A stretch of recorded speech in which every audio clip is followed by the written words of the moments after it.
Hi everyone. So today I want to present my report about road transportation in Malaysia. So first let me begin with the introduction. Road transportation is one of the most significant mode of transport in Malaysia and I would say around the world also.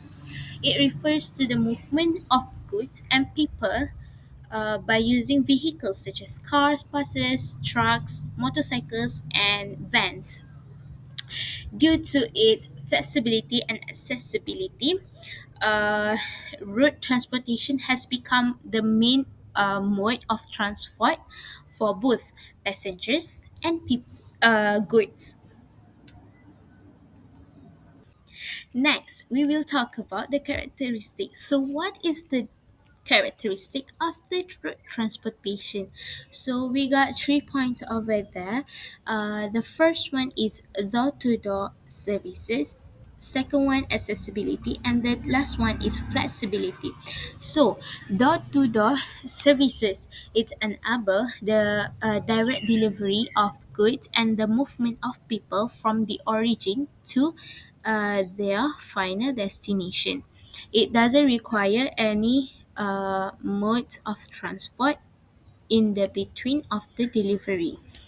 Second one is accessibility. It can connect the urban areas and the rural areas.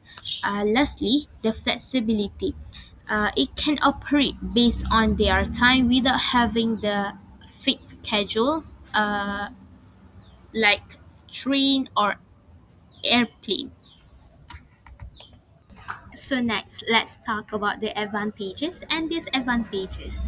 So there are two advantages. One of it is the most profitable, and the other one door-to-door services.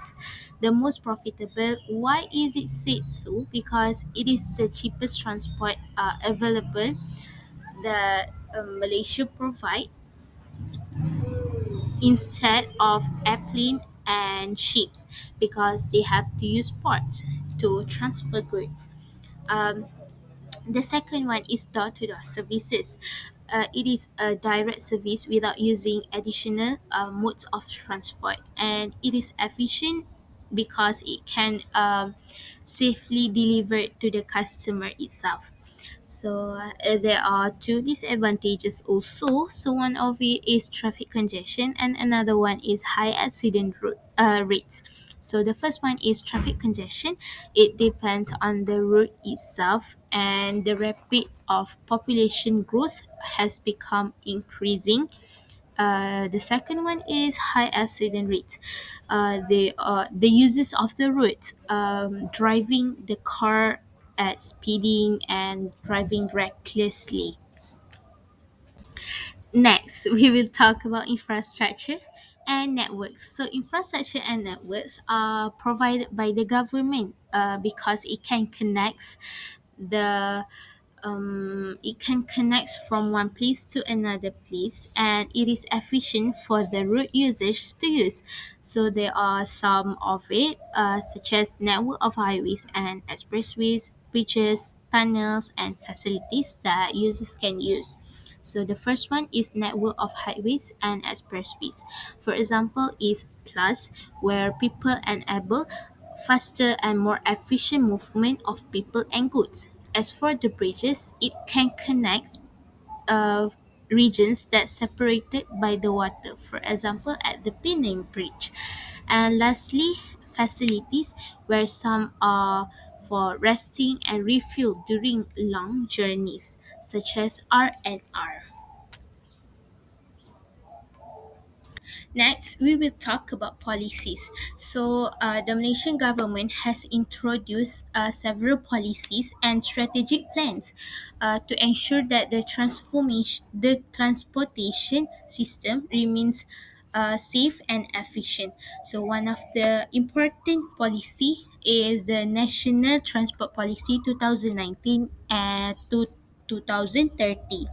So this policy aims to create an efficient and sustainable and environmentally friendly transformation ecosystem. So another policy that uh, we can find is Road Safety Plan Malaysia 2022 until 2030. So, it is focuses on improving road safety through various targets and programs over the next decade. The government also provide road safety education for an early age. For example, have an education about wearing seatbelts and helmet and obey the speed limits while driving. So next we will discuss about issues and challenges. So one of the challenges is traffic congestion, where it is common in major cities such as Kuala Lumpur. As the number of vehicles is increasing, the routes may become crowded and it will less efficient in the journey. The second challenge is road accidents, where people always always watch their phone while driving and driving at speed, drive while drunk, and recklessly driving. So the last one is rising fuel costs. So most road users rely on petrol and diesel. Therefore, fluctuations in fuel prices can increase transportation expenses for both individuals and businesses. Okay, so I will explain briefly about the stakeholders. So we got five over here, and the first one is government agencies that they are responsible for maintaining road infrastructure and ensuring safety. For example, JPG. For the second one is transport operators, where they provide connectivity to residential, industrial, and commercial areas. They also provide services for passengers and goods. For example, Rapid Bus and Grab. Third, I would say it is passengers or consumers. The users, they are the users of the route. For example, workers, students, and shoppers. The fourth one, environmental groups. It is for environmentally sustainable road transportation. It can reduce cases from vehicles and raise public awareness. For example, WWF Malaysia. And lastly, community organizations. They provide feedback on transportation planning and improve safer routes. The one who are getting the feedback from the resident is residential association. Next, we will talk about the case study that I choose. The case study that I chose is the Pan Borneo Highway, which is one of the largest projects in Malaysia. The Pan Borneo Highway was developed to improve connectivity between major cities, rural areas, and towns in Sabah and Sarawak. It plays an important role um, in transport people and goods while improve economic growth in East Malaysia. So some stakeholders are involved in this project, which are government agencies, transport operators, environmental groups, community organizations, and passengers. So, the project has improved road transportation by reducing travel time, increasing more economic opportunities. However, it also have challenges such as construction delays, high maintenance costs, and environmental concerns. Conclusion: the Pan Borneo Highway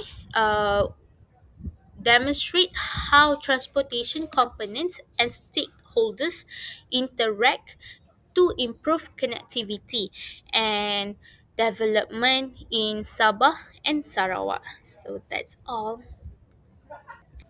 In conclusion, road transportation plays an important role in Malaysia's economic and social development, where people feel that it is accessible, flexible, and efficient for them to move people and goods.